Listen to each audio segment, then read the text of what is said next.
त्यांनी सांगितलं की बा आपल्याला औषध आहे याचं वालं धन्वंतरीचं आणि ते आपण मग देऊन बघू. अच्छा, म्हणजे ऑपरेशन करण्या अगोदर तुमच्याकडे वेळ होता हो हो. आणि त्या वेळेमध्ये तुम्ही हे धन्वंतरी कंपनीचं औषध जे सुरू केलं, तर त्यामध्ये तुम्ही कुठलं कुठलं प्रोडक्ट सुरू केलं? त्याच्यामध्ये आर्थोरिच आहे, आर्थोरिच प्लस, हा आर्थोरिच इमोरिच. प्लस आहे, इमोरिच आहे, ओमेगा रिच ओमेगा रिच आहे आणि कॅलरिच, डिटोमॅक्स. हा हे सर्व प्रोडक्ट्स हा. तुम्ही किती दिवस सुरू केलेली, किती दिवस झाले आता सुरू आहे? आता जवळपास आईला 8 महिने वगैरे झाले कंटिन्यू सगळं. अच्छा, 8 महिने झालेले हो. आहेत. तर 8 महिने हे औषध घेऊन आता तुम्हाला काय त्याच्यामध्ये बदल दिसून आले, तुम्ही सांगा.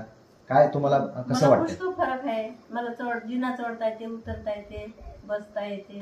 म्हणजे खाली जमिनीवर नाही बसत, खुर्चीवर बसते. अच्छा हा, नाहीतर तसं बसलं तरी त्रास होईल मला. अच्छा, तर आता तुम्हाला कुठलाही असा त्रास नाहीये जास्त जास्त? वेळ उभी राहिली थोडा होते त्रास. हा. हं.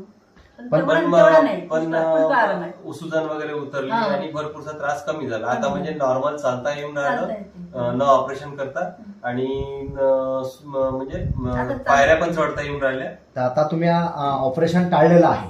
हो, आता 70% आराम असल्यामुळे आता ऑपरेशनचं आम्ही डोक्यातून काढलं. अच्छा, तर या धन्वंतरीच्या औषधापासून तुम्ही आता समाधानी आहात. समाधानी आहे. बरं, इतरांनाही असे टोंगळ्याचे त्रास असतात, हो. तर त्यांना तुमचा काय सल्ला